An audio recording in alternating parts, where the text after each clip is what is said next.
Dito tayo sa installation natin somewhere in Dasmariñas, no? Dasmariñas, Cavite. Sama natin ang technical team. Ito si Dex. Dex, pangilang araw natin ngayon? Pangatlo ba? Third day natin ngayon, third day. Si Raylan, dyan. Si Jeric Rabal dito. Jeric Rabal. Yung kanyang pinsan ni Jeric, wala rito, nasa bubong. Si Alden, no? Si Alden. Si Alden na bulan. Ang in-install namin dito ay ano, 12 kilowatt. Okay. Ayun. Yun ay ATS. 250 amps yung ATS natin, no? Tapos naka-mount na yung baterya. Dalawang 300 AH ang lalagay namin dito. Lux power. Ang paborito nating inverter. Walang kasabit-sabit, walang kahirap-hirap, walang kasakit-sakit sa ulo. Parang love at first sight lang. Okay, ito naman yung ating mga safety devices. Kulang pa tayo ng isang MCCB dyan. Nagdadalawang MCCB kami. Dalawang positive, dalawang na 50 mm. 35. Dalawang 35. Tapos yung parallel natin ng 50. Parallel ng 50. Ang in charge sa taas, dati-dati na helper lang, si Jeric at saka si Alden. Si Alden at si Jeric ang in charge sa bubong.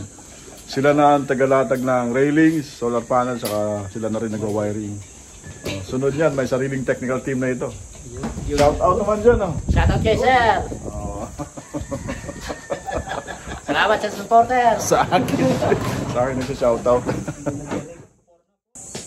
Ang original design ng ating system ay dalawang 12 na nakaparallel sana.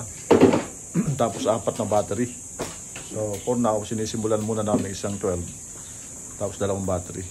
Tingnan natin. Kasi mas mabigat ang load dito. Talagyan nila ito ng ilang tanner na aircon. Tapos may mga induction na cooker. Induction stove. Freezer ito. Itong sinasandalan ni Raylan. Freezer yan eh. Freezer. Kasi yata 20 katawad niya sa loob. Walk-in freezer yan eh. Kahapon eh. Gusto niya isang buwasan. Oo. Magpalamig sana ako eh. Kaso ayaw buksan eh. Ayan, sabi ni Bunso, papalamig daw siya dyan. Paglabas ganun no? Paglabas mo, ano ka na, nakatuwid ka na. Expected naming time of completion nito ay bukas. Isang araw na lang ito bukas. O kahit kalating araw, tapos to. Mamaya-maya ang konti lang yan eh. Parang hinipan lang yan ng aking technical team. Tapos agad yan. Naka-break time na sila ngayon kasi magla-lunch na eh.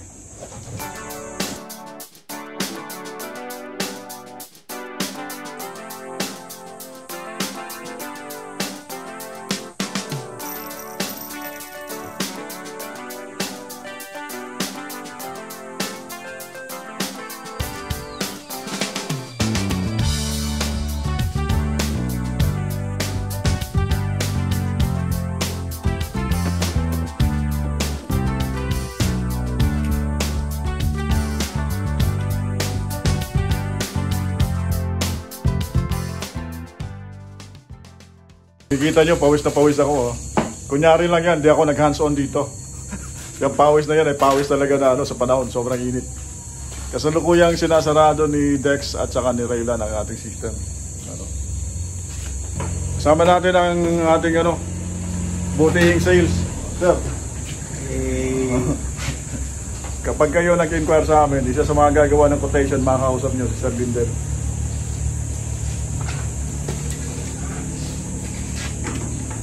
Ito naman ang aming mahihain na electrician, master electrician.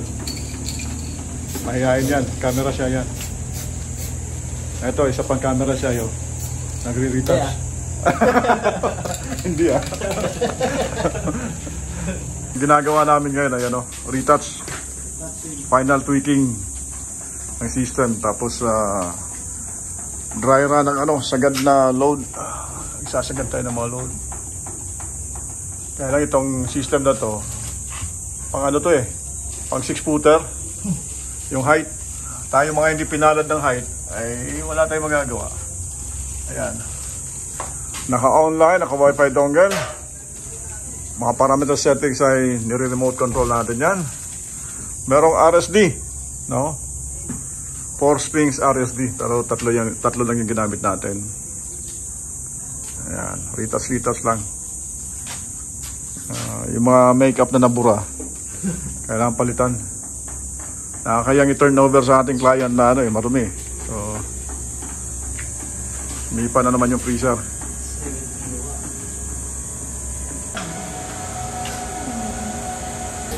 Ang system natin ay kasalukuyang may load na 7.4 kilowatt. Nag-harvest po tayo sa string 1, 2.5, string 2, 2.5, string 3, 2.4 kilowatt. So all in all, that is 7.5 something, 7.3.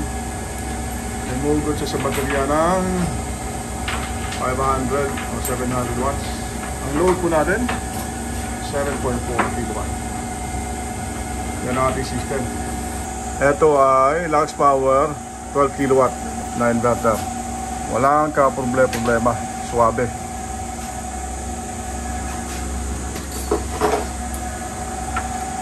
Hindi kayo magsisisi pag ito ginamit nyo. Ito yung pinaka-gate ng ating kliyente, no? Gate para sa tao. So kung harap ka sa gate, ito bahay nila. Pagdating mo rito sa garahe, by the way, magpapabubong pa sila rito sa garahe, ito yung main entrance nila. Andito ang system natin. Para magkaroon kayo ng idea kung may similarity yung inyong bahay, pagka-construct ng bahay, ay alam nyo na kung saan ilalagay ang system. So ganito kalinis ang natin, setup natin. Again, yung isang baterya dyan natin ilalagay.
Ang system natin dito sa Dasmariñas na installation natin ay na-turn over na namin sa kliyente.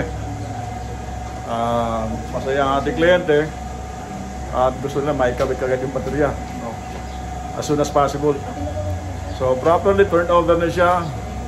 Smooth running condition, flawless, walang problema. Yung ating walk-in freezer dyan, tapos meron silang mga cutting machines, no? At meron silang isang tanner dyan, may mga aircon sa taas, nakabukas lahat ngayon. Dito nakakabit ang ating mga DC safety devices at saka AC, mga circuit breaker. Doon naman ang ating ATS, automatic transfer switch.